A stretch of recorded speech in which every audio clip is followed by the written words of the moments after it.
Hoş gördük benim azlarım. Bugün sizlere şair Karakan yaradıcılığından güzel bir şiir paylaşırım.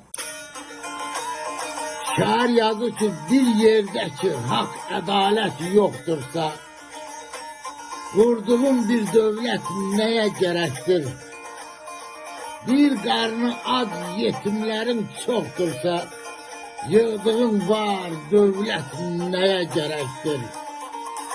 Yüreğinde kalmayıpsa merhamet, kasıp yeye bilmirse meyve et, İkittirse kayıtmayan liyakat, çok ucuz şan şöhret neye gerektir?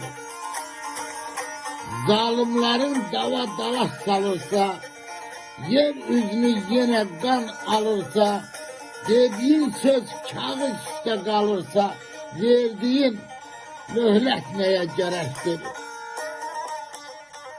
Dar gününde üst tutursan Allah'a, göz yumursan göylerdeki her aha, emelinde batıp sansa günaha, topladığın servet neye gerektir? Karakan her sözü üze değilse, neçe ana gelin kız kara giyilse, evladların haram tike yiyilse, gösterdiğin ibret neye gerektir? Gösterdiğin ibret neye gerektir? Sağ olun dostlar.